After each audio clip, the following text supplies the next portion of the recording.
Hey people, let me tell you a story while I get some groceries. So I want to talk about what we call in vitro fertilization. Many people might not really know what it is, but I want to tell a story about a woman and her experience with in vitro fertilization. And so this is what we call in the short form IVF. And in a brief summary, it's just a process of taking eggs from the woman and sperm from the man and turning both into embryos. So embryos are what um, is inseminated into the carrier. So the surrogate, the woman that carries the baby, and the baby becomes a child. And so the embryo becomes a human being.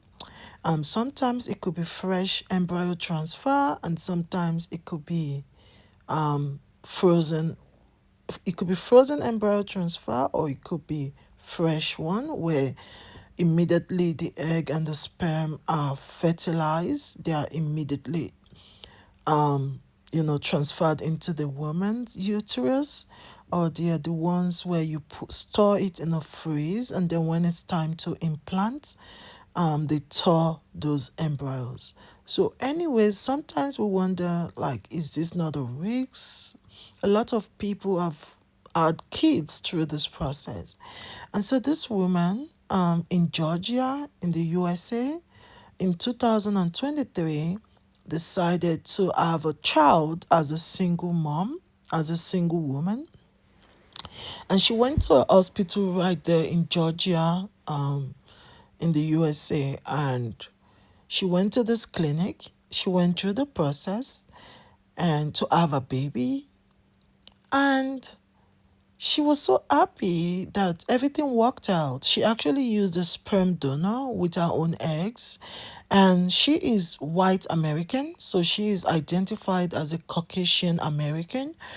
And she was expecting a white baby, right? So when they did the embryo, they implanted it into her and she got pregnant. She was so excited. And this was in 2023. And so when it was time to give birth to a baby, she gave birth to what? Guess what? She had a black baby. And so this is a white woman that used a white sperm donor and she had a black baby. And she was surprised, as any human normal person would be. And she wondered why do I have a